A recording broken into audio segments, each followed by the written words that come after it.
आरोप लग रहा है आपको ऊपर, क्या कुछ कहना चाहेंगे? देखिए, आज जो हमने आप लोगों को आमंत्रित किया है, हमारे सभी सम्मानित मीडिया बंधु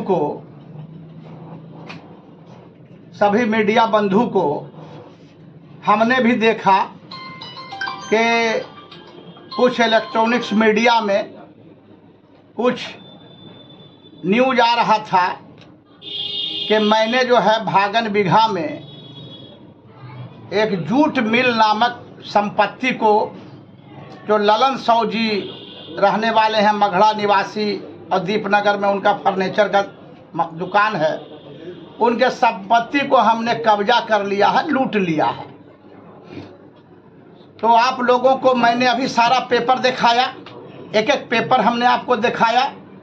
ये संपत्ति मुंशी महतो जी नाम के व्यक्ति का था, जिन्होंने 1935 में ये संपत्ति को बेचा, 1935 में। और 1935 में ये जमीन बिक गई, जगदीश महतो जी ने खरीदा। और 1935 से लेके 2022 तक ये संपत्ति उन्हीं के कब्जे में चली आ रही है। और 1935 से 1956 तक जमींदारी रसीद उनके नाम से कट रहा है, दो लोगों के नाम से, सुरेंद्र शर्मा और जगदीश महतो। और 1956 में जब रिटर्न जमाबंदी दाखिल हुआ, जमींदारी प्रथा खत्म हुआ, तो फिर बिहार सरकार का रसीद, राजस्व रसीद उन लोगों के नाम से कटते चला रहा है 2022 तक। 2022 में इन लोगों को पता चला कि जो उसमें किराएदार थे बनारसी प्रसाद, जो जूट मिल चलाते थे, उन्होंने साजिश करके 2022 में के पहले साजिश करके उन्होंने मुंशी महतो के पोता को खड़ा करके वो जमीन लिखवा लिया और रसीद कटवा लिया। जब इसकी जानकारी मिली जमीन मालिक को, तो उन्होंने अपने किराएदार को जूट मिल खाली करा दिया, बिल्डिंग से उनको खाली करवा दिया। वो मोकामा के लखीसराय के रहने वाले थे।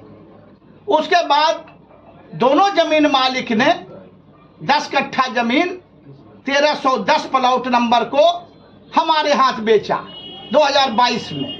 हमने अपनी पत्नी के नाम से खरीदा। आज तक रसीद, मोटेशन, एलपीसी सारा चीज हमारा अपडेट है।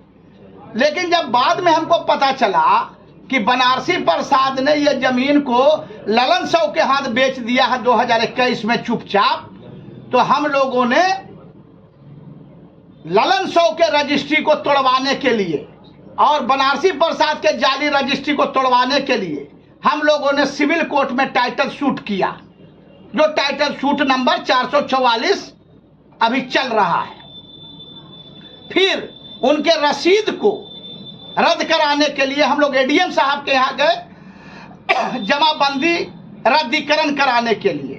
तो एडीएम साहब ने ऑर्डर पास किया और डीसीएलआर साहब ने भी ऑर्डर पास किया कि चूंकि ये मामला सिविल कोर्ट में लंबित है, टाइटल शूट चल रहा है, तो हम इसमें कुछ नहीं कर सकते हैं, जो फैसला होगा सिविल कोर्ट से होगा। इसके बाद ललन साव ने हमारे जमीन पर 144 लगाने के लिए एसडीओ साहब के यहाँ मूव किया, तो हम हाई कोर्ट चले गए। हाई कोर्ट ने ऑर्डर किया कि चूंकि मामला टाइटल चल रहा है तो 44-45 नहीं चल सकता है, उस पर ऑनरेबल हाई कोर्ट ने रोक लगा दिया। इस बीच माननीय मुख्यमंत्री जी आए थे डेंटल कॉलेज उद्घाटन करने, उसमें ललन साव ने जाकर के शिकायत किया माननीय मुख्यमंत्री जी से कि पप्पू खां हमारे संपत्ति को कब्जा किए हुए हैं। माननीय मुख्यमंत्री ने बिहार के कमिश्नर रवि बाबू को जांच दिया, रवि बाबू ने डीएम साहब को जांच दिया, डीएम साहब ने 4 सदस्यीय कमेटी बनाया, सिविल एसडीओ साहब का, एडीएम साहब का, डीसीएलआर साहब और डीएसपी साहब, चारों ने जांच रिपोर्ट दिया कि नहीं, पप्पू खां जी का कब्जा दखल है आफरीन सुल्ताना का, और इनकी रजिस्ट्री है, रसीद है, मोटेशन है, LPC है, और इनके द्वारा टाइटल शूट किया गया है। ये मामला कोर्ट में लंबित है, इसलिए इसमें हम लोग कोई आदेश पारित नहीं कर सकते हैं। जो न्यायालय का फैसला होगा वही मान्य होगा। तो उसी कोर्ट के फैसले के इंतजार में हम लोग बैठे हुए हैं। तो पता चला एक दिन कि मघड़ा निवासी विनोद बाबू एडवोकेट ने एक दिन 10 बजे रात में हमको बुलाया कि विधायक जी आइए, एक कप चाय पीजिए मेरे यहाँ। जब हम गए वहाँ तो देखते हैं ललन साहब वहाँ बैठे हुए हैं। तो विनोद बाबू ने कहा कि विधायक जी, ये ललन हमारा क्लाइंट है, हम चाहते हैं कि आप लोग मिल जाइए, लड़ाई आपस में खत्म कीजिए। हमने कहा कि आप बड़े भाई हैं, हमने भी जमीन खरीदा है, पैसा लगाया है। अब ललन जी ने किससे खरीदा, क्या खरीदा, ये जाने, क्या पैसा ही लगाए, लेकिन आप जो फैसला कीजिएगा हम तैयार हैं। हमने कहा कि जमीन का कीमत लगा दीजिए, और या तो ये आधा पैसा हमको दे दें, हम हट जाते हैं, या आधा पैसा ये ले लें, ये हट जाए। हम जनप्रतिनिधि हैं, हम लड़ाई झगड़ा नहीं चाहते हैं, मामला को खत्म किया जाए। वह आदमी क्या किया कि मेरी सब बात को मोबाइल पर रिकॉर्ड किया, और दूसरे दिन जाके दीपनगर में फॉल्स केस किया कि हम उसके घर पर आए थे रंगदारी मांगने के लिए 1.5 करोड़ कि रंगदारी दीजिए जमीन, तब हम छोड़ेंगे। तो केस हुआ, हमने SP साहब का आवेदन दिया, DSP साहब ने सुपरविजन किया। विनोद बाबू ने, जिनके यहाँ पंचायती हो रहा था, विनोद बाबू ने स्पष्ट बयान दिया कि ये झूठ बोल रहा है ललन साहब, बिल्कुल झूठा है। हमने विधायक जी को बुलाया था पंचायती के लिए, विधायक जी मेरे कहने पर आए थे मघड़ा कोई रंगदारी मांगने, और इसके घर पर थोड़ी गए थे। विनोद बाबू के बयान पर सुपरविजन हुआ और केस जो है रद्द हुआ, दीपनगर में जो केस हुआ था।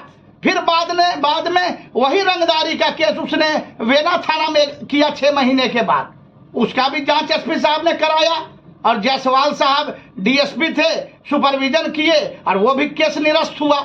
तो ये जो है या तो एबनॉर्मल है, सुन लीजिए, ये व्यक्ति या तो मानसिक रोगी है, या फिर ये बीजेपी का कैडर है। तो जग जाहिर है, सब जानता कि बीजेपी का कैडर है ये ललन साहब। तो चुनाव अभी सर पर है, और हमको मालूम चला है कि राष्ट्रीय जनता दल के ही एक नेता जो इसके स्वजाति हैं, इसके परिवार हैं, उन्हीं के इशारे पर मेरी राजनीतिक छवि को धूमिल करने के लिए ये साजिश रची जा रही है कि इनको बदनाम करो ताकि इनका टिकट कटे और हमको टिकट मिले और हम RJD से उम्मीदवार हों।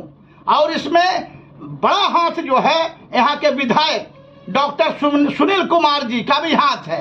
वो नहीं चाहते हैं कि किसी हाल में हम राजद के यहाँ से उम्मीदवार बने, क्योंकि उनको डर अगर किसी से है तो पप्पू खां से है, क्योंकि पप्पू खां का दूसरा नाम विकास है।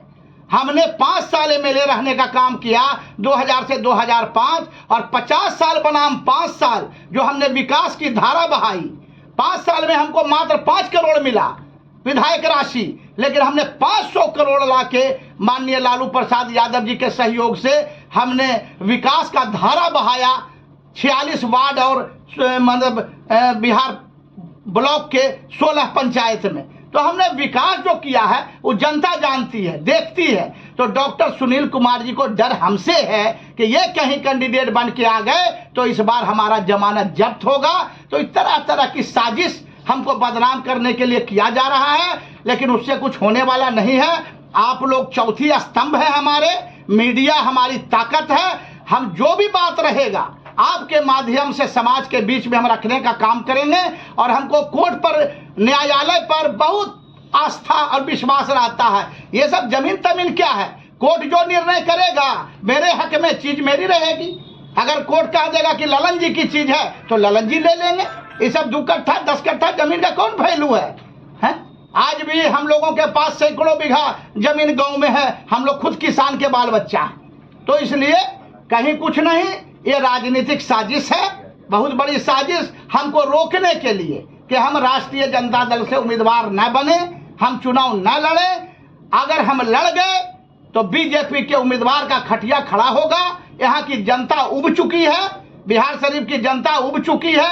एक गांव में कोई विकास नहीं, 5 साल से एक गांव का हम दौरा कर रहे हैं, एक गांव में विकास नहीं, कोई काम नहीं। चुनाव आता है, हिंदू मुस्लिम, मंदिर मस्जिद, पाकिस्तान हिंदुस्तान, यही कह के डॉक्टर सुनील कुमार जी वोट लेते हैं, लेकिन अब चलने वाला नहीं है।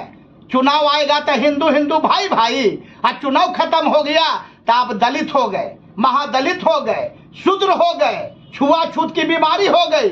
आज चुनाव आता है तो बीजेपी का पहला नारा हिंदू हिंदू भाई भाई, ये अब चलने वाला नहीं है। दुनिया जाग चुकी है कि गरीबों का कोई मसीहा है तो लालू प्रसाद यादव है, और कोई पार्टी है उनकी तो राष्ट्रीय जनता दल है। उन्हीं के प्रति आस्था व्यक्त करते हुए इस बार लहर है। अब की बार तेजस्वी सरकार, अब देखिए तेजस्वी बाबू घूम रहे हैं, यात्रा कर रहे हैं, जन सैलाब है। अभी हम गए थे इस्लामपुर, हिलसा, फतुहा, मतलब देह से देह रगड़ा रहा है। दीवानी हो रही है पब्लिक बदलाव के लिए, बिहार सरकार बदलने के लिए। इस बार अब कुछ साजिश चलने वाला नहीं है। इसलिए आप लोग से भी हमको आशा और विश्वास है कि जो सच्चा न्यूज है वो आप लोग फ्लैश कीजिए, ताकि इस बार सरकार का बदलाव हो और गरीबों की सरकार बिहार में आने का काम करे। बहरहाल आज की खबर में बस इतना ही। आगे की खबरों के लिए बने रहें हमारे साथ। आपको ये वीडियो पसंद आया हो तो कृपया इसे लाइक करें और हमारे चैनल को सब्सक्राइब करना ना भूलें। आपके सपोर्ट से हमें और बेहतर कंटेंट बनाने की प्रेरणा मिलती है। आपका एक लाइक और सब्सक्रिप्शन हमें आपकी सेवा करने का हौसला देता है। कृपया चैनल को सब्सक्राइब करें और हमारे साथ जुड़े रहें।